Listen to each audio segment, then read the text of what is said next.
Welcome to Profits in Practice, the podcast where medicine meets money. Hosted by myself, Sarah Webb, Managing Director of Webb CFO, and financial strategist for physicians. We break down the numbers, decode the tax code, and help doctors build lasting wealth, one episode at a time. This episode is powered by the Specialty Healthcare Consortium.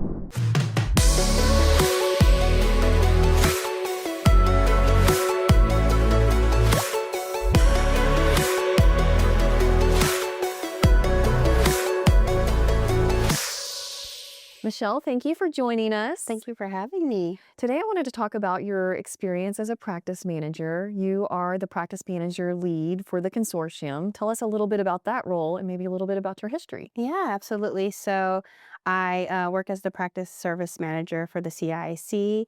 I pretty much help streamline the practices. I work directly with the physicians and their team, help optimize the contracts that the CIC has to offer, provide them with resources, connect them, and just try to make sure they're improving their financial performance, stability, and I've been a practice manager at a private allergy practice for a while, along with some other specialties. So, and clinical experience too. So, I'm kind of well versed all around there. You have the sustainability, but also sometimes it's just moral support of like, I Yes, know what yes. you're going through. It's okay. You can cross it. Absolutely, absolutely. Well, tell us, what about like going back to your experience as a practice manager? What was a typical day like?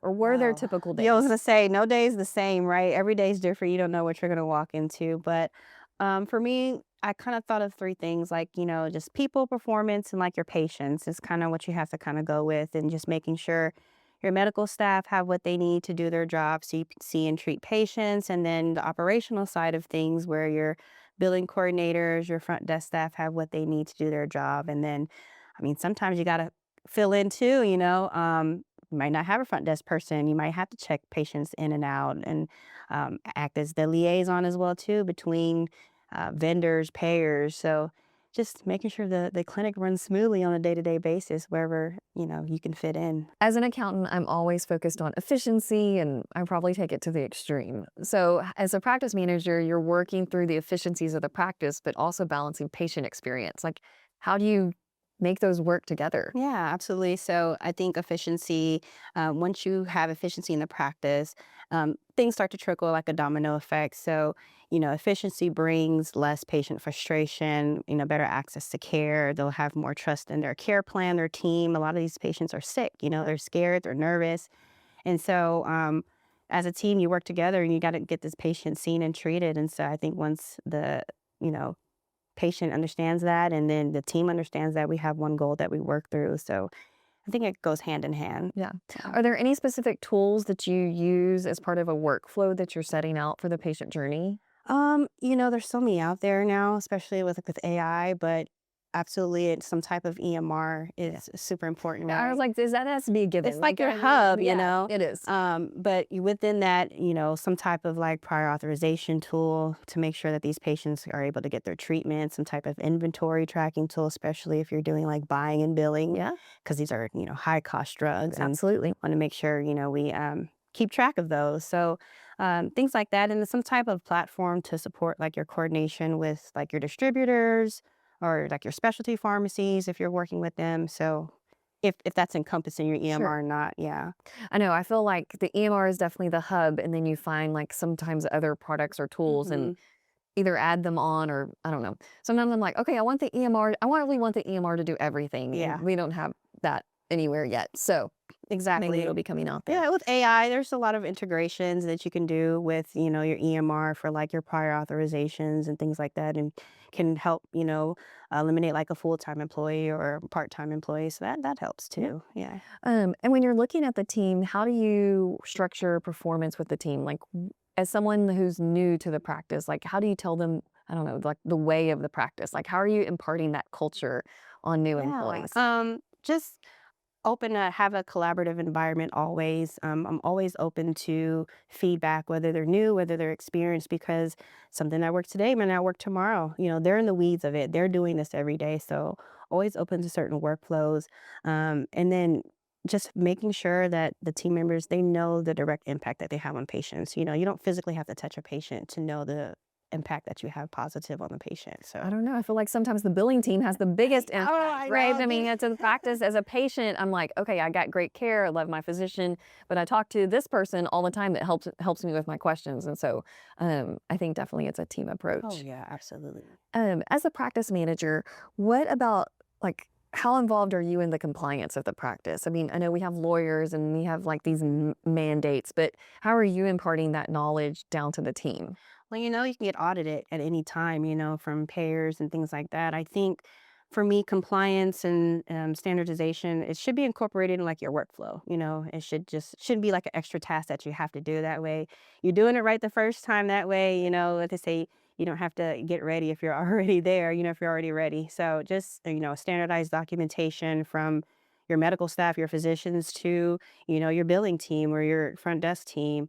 Um, that's what that looks like to me. So that way you're good to go all around. Yeah. Yeah. What would you say to encourage another practice manager? Like, what did your path look like? Were you in different roles at a practice before you became a practice manager? Yeah. So I started off with the clinical route, and I think that helped me a lot to understand. And I think understanding how both, intermingle with each other, the operational side and the clinical side. A lot of us practice managers don't have the clinical piece of Yeah. it. But even just like shadowing your nurse or your physician, just to understand like the whole process of how when a patient comes in to, get treatment and then when they leave is it'll help streamline workflows and process and yeah.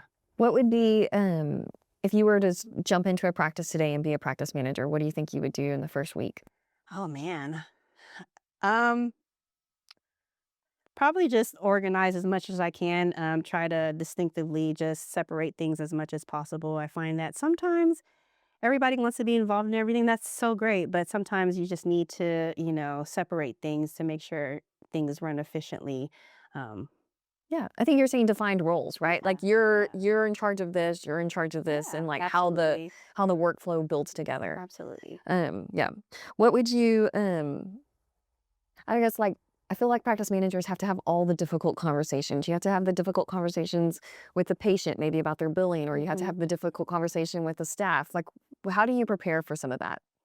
So for staff, I feel more like it's more like a process, like a gap in the process more than just like people issues. Okay. So trying to like step back and understand like what the barrier is and then, try to reconnect with them to just see and clarify. Like I said, I'm always open to understanding why something's not working. With patients, the same way, a lot of times, like I said, they're sick. They don't understand. They're anxious. They're scared. So really stepping back and just listening and they just want to be heard. They just Mm. want to know that, you know, their voice matters in all of this because it can be a scary time. Yeah. Yeah. Yeah. And especially patients and you working in an allergy office, Right. like you're seeing a lot of the same patients over and over And they again. have to get these, medications sometimes for the rest of their life. So it can be, a worrisome thing. Do you ever feel like you have patients that like are like, how can I help you make this workflow better? Or that's probably me. I'm like a bad patient. I'm like, well, yeah, if you did this kind of scheduling system or something like that. No, I'm always open to that. I mean, patients know they come and they actually see the experience. If they're waiting for, 30, 40 minutes and they say, hey, maybe you should, do this or I've seen this. I'm open to it. We're all patients, Yeah, we we've are all all been patients. there. Yeah, So yeah. absolutely. Well, what advice would you give to a aspiring practice Oh manager? man. Um, have patience.